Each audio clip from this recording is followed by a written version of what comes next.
O presidente francês Emmanuel Macron está em busca de um novo primeiro-ministro. Ontem, o parlamento aprovou uma moção de censura contra Michel Barnier, que ficou apenas 3 meses no cargo. O acordo inédito entre partidos de esquerda e de direita aconteceu num período de crise econômica. Barnier foi escolhido por Emmanuel Macron depois das eleições legislativas. A carta de renúncia foi entregue hoje ao presidente e agora ele deve indicar outro nome. Macron se reuniu nesta quinta com aliados e políticos importantes para tentar encontrar um substituto. A expectativa é de que o presidente faça um pronunciamento ainda hoje. Quem chega para fazer uma análise sobre a situação na França é o Igor Lucena, que é doutor em economia e também em relações internacionais. Igor, boa tarde. Seja sempre muito bem-vindo aqui ao Conexão. Olha, claro que é um reflexo da gestão, da economia, mas expõe uma fragilidade nesse momento, principalmente em relação ao Macron, a liderança desse governo, é isso? Boa tarde mais uma vez. Boa tarde, Kelly. É um prazer estar aqui com vocês. E uma fragilidade muito grande. O presidente Emmanuel Macron passa por problemas políticos internos, problemas políticos no campo externo, e ele vê radicalmente a força da extrema-direita, liderada por Jordan Bardella e Marine Le Pen. Então, o que nós estamos assistindo é mais um capítulo da incapacidade do presidente Macron, nesse seu segundo mandato, de ter uma estabilidade. Lembrando que ele ganhou as eleições legislativas com uma espécie de, entre aspas, truque, né, que os líderes da esquerda e do centro se revezaram no segundo turno para impedir que a maioria dos deputados fossem eleitos pela direita, extrema-direita. E isso criou uma situação bem complicada para a formação do governo, e um governo frágil, que não tinha uma liderança grande de Barnier, que era criticado, e, infelizmente, caiu em pouco mais de 3 meses, mostrando que será muito difícil para Macron em 2027 conseguir eleger qualquer pessoa na sua visão política. E mostra que essa tentativa dele de fazer uma eleição antecipada e tentar de alguma maneira ganhar apoio político tornou-se ainda mais fraco dentro do país. Pois é. Claro que o Macron aceitou essa renúncia, mas pediu para o Barnier ficar no cargo até a escolha de um novo nome, né? Esse processo, ele costuma demorar, por quê? Porque existe uma costura, né? Agora, em busca de qual seria o nome mais ideal diante dessa situação que a França enfrenta, porque não adianta colocar um nome e daqui 3 meses esse mesmo nome sair do governo de novo, né? Exatamente. Um dos líderes da esquerda que ganhou as eleições no segundo turno juntamente com o centro de Macron, Jean-Luc Mélenchon, quer ser primeiro-ministro, disse que a escolha de Barnier na época foi uma situação que desmoralizou as lideranças da esquerda, mas ele é um radical, uma pessoa extremamente de extrema esquerda, e que até mesmo os partidos de coalizão de esquerda não confiam. Porém, ele é um nome com um recall muito grande, já que participou das eleições presidenciais e vai tentar se viabilizar. Mas acho isso muito difícil. Não acredito que os partidos de direita, como o Les Républicains e o próprio Front National da direita, extrema-direita, vão participar. Eles querem, de fato, fragilizar Emmanuel Macron nesse momento. E acho que vai ser uma situação bastante complexa, Kelly. Acho que, independente da formação do novo governo e quem vai ser o nome, existe uma visão ideológica muito diferente. Emmanuel Macron quer fazer reformas, quer diminuir o déficit público da França, que passa de 4% ao ano, muito acima dos limites estabelecidos na União Europeia. Mas, na minha opinião, isso só vai acontecer, Kelly, com a saída de Emmanuel Macron. Não de uma renúncia. Obviamente, existem pessoas que pedem isso. Mas com o fim do seu mandato em 2027. Acho que ele se fragilizou demais e se fragilizou muito rápido. Lembrando que os mandatos na França são de 5 anos, né? Então, quando você tem uma reeleição, a pessoa ficará 10 anos no poder, o que é muito desgastante para qualquer presidente, até mesmo aqueles que fazem reformas. Acho que vale a gente destacar também que o Barnier é de centro-direita, né? E como você vê, então, essa união entre esquerda e direita para essa derrubada, né? É uma união inédita. A gente pode dizer que tem a ver mais em mirar, então, no Macron do que no próprio primeiro-ministro. Qual que é a sua avaliação?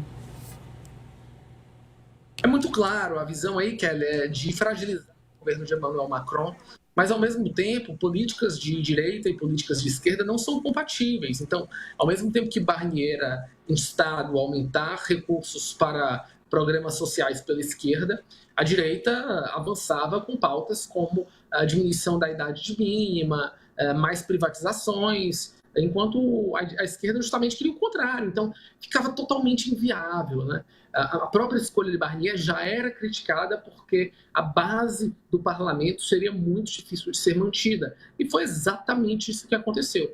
A verdade é que a manobra no segundo turno para impedir uma vitória esmagadora da direita e extrema-direita, que foi a renúncia de candidatos no meio da campanha, está causando isso, né? Se a gente visse o curso normal das eleições, provavelmente teríamos uma direita com grandes votos e com um governo de direita.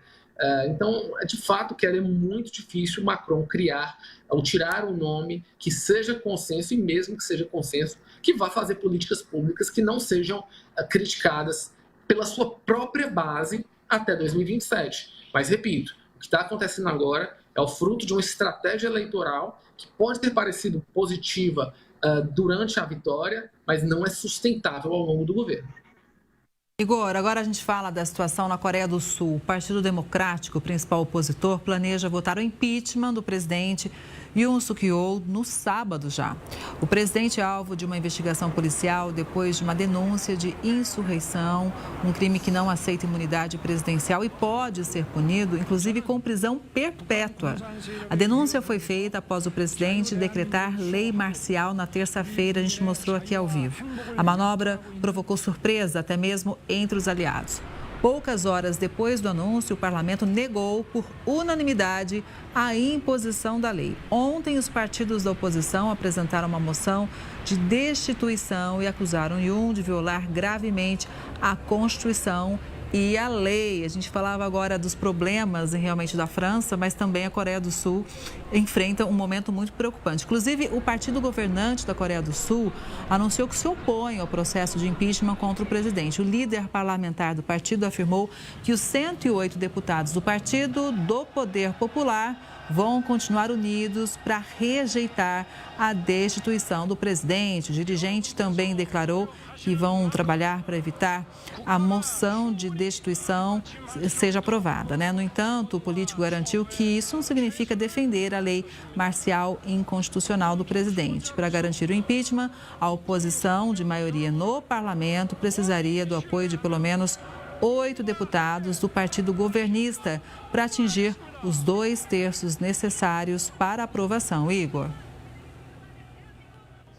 Kelly, a possibilidade deles conseguirem esses 8 votos é muito grande.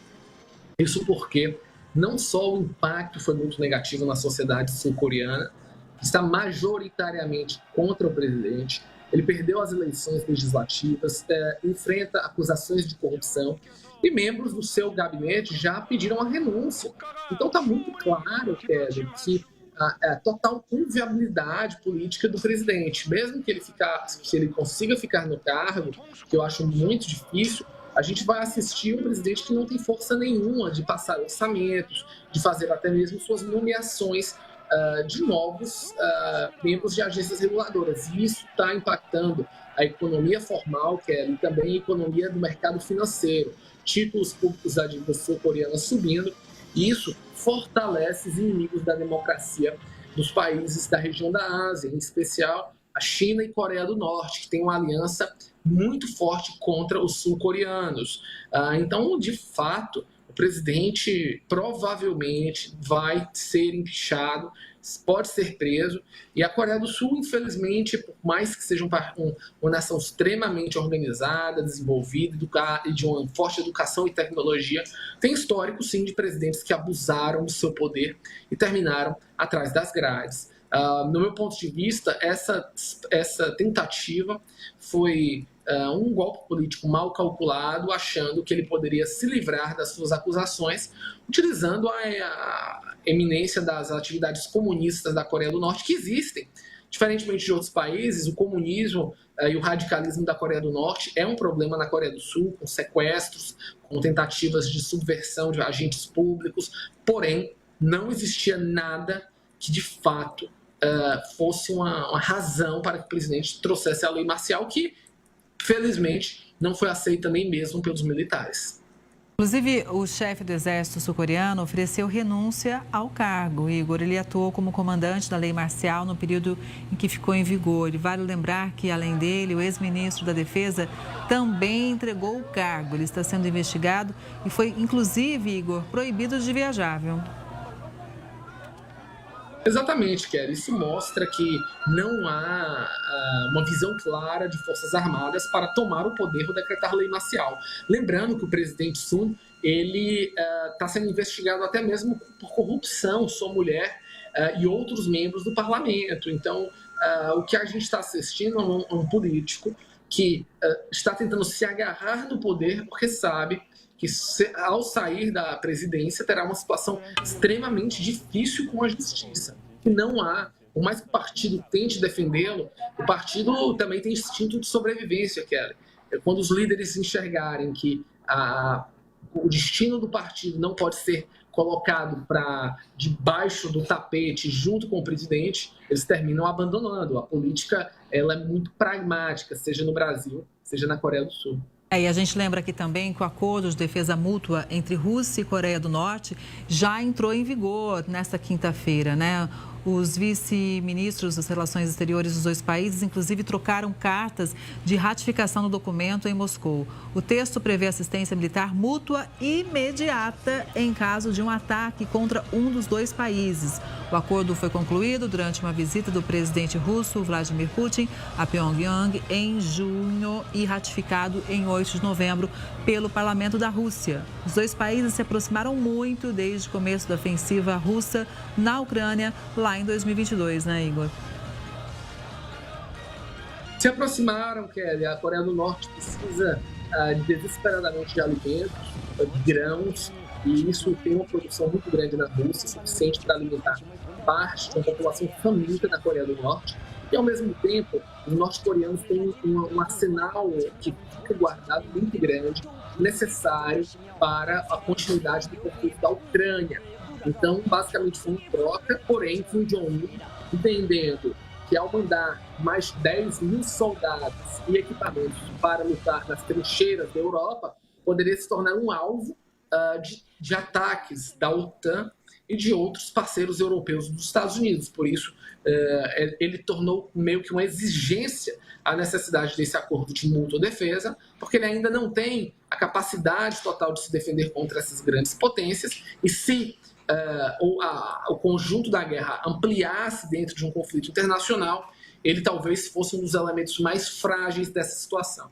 Por isso, esse acordo, para ele, é super importante para que ele possa continuar a mandar parte do seu exército e ainda equipamentos militares para as tropas russas que estão combatendo na Ucrânia. Então, esse, para mim, é o maior exemplo, Kelly, de como o conflito ucraniano se tornou, de fato, uma guerra mundial. Pois é, vamos seguir acompanhando tudo isso de perto. Igor, muito obrigada pela análise, uma boa tarde para você e até a próxima. Obrigado, Kelly, uma boa tarde a todos.